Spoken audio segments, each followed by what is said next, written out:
গতকালকে নিশ্চয়ই লক্ষ্য করেছেন রাজবাড়িতে একটি বীভৎস ঘটনা ঘটেছে।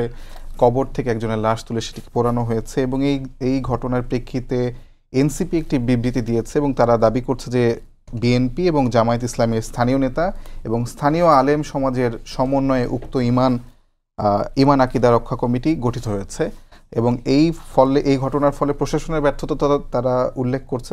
পাশাপাশি প্রতিষ্ঠিত রাজনৈতিক দলগুলোর স্থানীয় পর্যায়ে দায়িত্বহীনতার পরিচয়ও তারা দেখছেন। আপনি এই বিষয়টাকে কিভাবে দেখছেন? এবং পাশাপাশি মানে অন্তর্বর্তীকালীন সরকার যখনই মাজারে হামলা হয় কিংবা খানকাগুলোতে হামলা হয় তারা বিবৃতি দিয়ে যাচ্ছে অনবরত। আমরা দেখেছি যে মানে বেশ কয়েকটি বিবৃতি এখন পর্যন্ত এসেছে, কিন্তু এটি আসলে রোধ করতে পারছে না কেন, রুখতে পারছে না কেন? আপনার কি মনে হয়? ধরেন আমি যদি প্রধান উপদেষ্টা হতাম বা প্রধানমন্ত্রী হতাম, জি, এরকম একটা ঘটনা ঘটলে আমি মনে করি আমার প্রথম দায়িত্ব হতো এই বিষয়টার পুঙ্খানুপুঙ্খ একটা তদন্ত করা, যত দ্রুত সম্ভব, এবং এটা জনসমক্ষে প্রকাশ করা, কাম হোয়াট মে। এরকম করে বললাম কেন, আমি তো বহু বছর ধরেই দেখছি মানে ব্লেম গেম ওয়ার্ল্ড ওয়াইড পলিটিক্সের একটা গেম বটে, কিন্তু তারপরেও আমাদের মতো এত নৃশংস হৃদয়হীন কার্য খুব বেশি হয় না, এবং সেগুলো নিয়ে যে অপতৎপরতা হয় সেটা তার চাইতে হৃদয়হীন। ভেবে দেখেন, কবর থেকে লাশ তোলা হয়েছে, এমনিতে ভাবতেই পারি না, গা শিউরে ওঠার মতো ঘটনা। সেই লাশ আবার পোড়াচ্ছেন, তারপরে সেই লাশ নিয়ে রাজনীতি করছেন। মানে কত নিচে নামলে এই ঘটনাটা ঘটতে পারে। এত বড় বিভৎস ঘটনা ঘটবার পর প্রথমেই আপনার বিবেক বলা দরকার যে আমরা কি মানুষের মতো আছি? এই দেশ, এই জাতি, এই রাজনীতি, এগুলো কি মানুষের কাজ করছে? মানুষ হিসেবে আমাদের কি করা উচিত ছিল? তো খুব নিঃসন্দেহে বলতে হবে যে এটা যারা দায়ী তাকে বের করে শাস্তি দিতে হবে, এবং সেই জন্য আপনি প্রথমেই আবেদন জানাবেন সবার কাছে, যাই করেন ব্লেম গেম করবেন না, না জেনে একটা কথা বলবেন না, অযথা অপরের উপর দোষ দেবার চেষ্টা করবেন না, তাহলে মূল সত্য আড়াল হয়ে যাবে। যেই বিষয়টা আমরা গত সরকার আমলে করেছিলাম, কোনো একটা ঘটনা ঘটবার প্রায় সাথে সাথেই প্রধানমন্ত্রী বলে বসতেন অমুক এইটা করেছে, ফলে তদন্তেরই কোনো কিছু থাকতো না। বর্তমান সরকার ওটা করছে না, কিন্তু এখন বাকিরা সেই কাজটাই শুরু করলো। এইরকম পরিস্থিতিতে হয় কি, একটা অন্তর্বর্তী সরকার খুবই শাই ফিল করে, কার পক্ষে যাব, কার বিপক্ষে যাব। আমি এটা তদন্ত করে যদি সত্যি কিছু পাইও, তাহলে শেষ পর্যন্ত কী পরিণতি হবে, হয়তো আমার উপরই দোষটা চেপে যাবে। আমি চট্টগ্রাম বিশ্ববিদ্যালয়ের ছাত্র ছিলাম, চাকসুর জিএস ছিলাম। খুব কষ্ট পেয়েছি যখন সারা দিন ধরে গ্রামবাসী বলি, এলাকাবাসী বলি, ছাত্রদের নির্দয়ভাবে প্রহার করছে। দেখছে তো দুজন তো আইসিইউতে গেল, হাজার খানেক বোধহয় আহত হয়েছে। তখন আপনার ফেসবুকে দেখাচ্ছে যে ভাইস চ্যান্সেলর এবং প্রক্টর আবেদন করছেন, আমরা মৃত্যুর মুখে, আমাদের উপরে এই অত্যাচার হচ্ছে, আমাদেরকে সেভ করতে আসেন। তো যারা আমাদের মতো এরকম জড়িত আছে, চাকসুর ভিপিজিএস আগে ছিল, এরকম কেউ কেউ অথরিটির পক্ষ থেকে বারবার ফোন করেছে পুলিশের কাছে, পুলিশ তো কোনো রেসপন্স করেনি। তো ডিআইজিকে, আমি নাম বলবো না, একজন প্রাক্তন ছাত্র সংসদের নেতা ফোন করেছেন, তার ব্যক্তিগত পরিচয় ছিল ডিআইজি, বললো যে এত কিছু ঘটে যাচ্ছে, আপনারা যাচ্ছেন না কেন? তো পুলিশের ডিআইজি বলেছে যে ভাই যাবো, যে গিয়ে কার পক্ষে যাব, আমরা তো জানি না কে।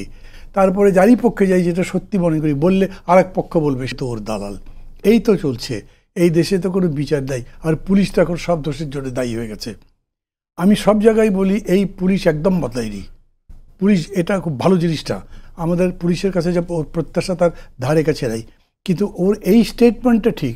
আমাদের দেশে নিরপেক্ষ একটা অ্যাটিটিউডই ডেভেলপ করতে দিচ্ছি না আমরা।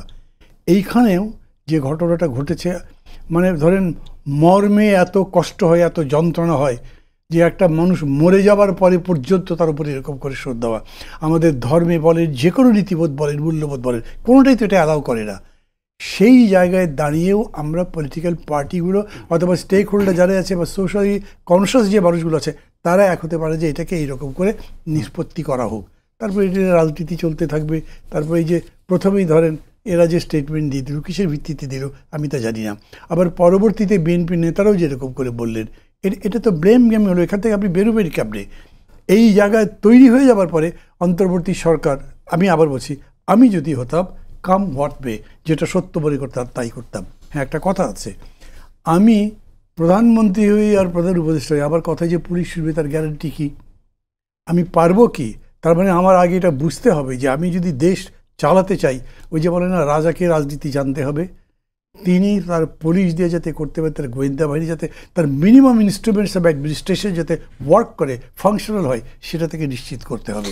মানে এই ধরনের ঘটনাতে একের পর এক বিবৃতি আসে, সরকারের পক্ষ থেকে নিন্দা আসে, প্রধান উপদেষ্টার প্রেস উইং থেকেও আসে নিন্দা, কিন্তু থামছে না কেন? মানে সরকার যেটাকে আপনি বলছেন যে নিন্দা টিন্দা দিয়ে কি হয়? নিন্দা তো আপনি আমার নিন্দা করলে আমার গায়ে লাগে। আপনি যেটা বলছেন যে তদন্ত কমিটিও গঠন হয়েছে, আমরা দেখেছি। তদন্ত কমিটি তো আমি বলছি না, মানে জি, তদন্ত করে রিপোর্ট দেবেন যত তাড়াতাড়ি সম্ভব। ধরেন উনি যদি পানিশমেন্ট দিতে নাও পারেন, মাইন্ডেড, ধরেন বর্তমান সরকারের একটা ঘটনার তদন্ত করে যদি রিপোর্ট দেয়, আমি মনে করি এখনো পর্যন্ত মানুষ এই তদন্তে বিশ্বাস করবে, যতখানি আস্থা এই সরকার উপরে আছে। মানে এটা তো একটা ইউনিক টাইপের government in the whole world. সবাই তাকে সমর্থন করেছে, কেউ নাই যে বিরোধিতা করেছে, কেবলমাত্র পতিত স্বৈরাচার বাদ দেন, বাকি সবাই সমর্থন করেছে। ওনারা যদি প্রথম থেকে এটা করতে পারতেন ভালো। আমি ধরলাম প্রথম থেকে পারেননি, প্রথম থেকে বোঝেননি ব্যাপারটা যে এত সিরিয়াস, অতএব তারা বুঝতে বুঝতে দেরি হয়েছে, 2 মাস 3 মাস লেগে গেছে। কিন্তু ততদিন লেগেছে, সেই দিন থেকেও যদি তারা এই চেষ্টাটা করতেন তাহলে মানুষ এটা বিশ্বাস করতো। আলটিমেটলি সত্যের উপরে আপনার একটা আস্থা থাকতে হবে, তা নাহলে আপনি তো চলতে পারবেন না। আপনি যদি মনে করেন না সব মিথ্যায় ভেসে গেছে, তো আপনি কী নিয়ে লড়াই করবেন বা কিসের পক্ষে কাজ করবেন? এটাই সত্যি যে শেষ পর্যন্ত সত্য যেতে, সত্যের কষ্ট হয় অনেক, মিথ্যা অনেক সময় ডমিনেট করে, কিন্তু আপনি যদি লড়াইটা সত্য নিয়ে করেন তাহলে যেতে। এইটা কেবল নীতি বাক্য, এটা একটা সত্য, এটা বিশ্বাস করতে হবে, তা না হলে তো হবে না। জি, অসংখ্য ধন্যবাদ।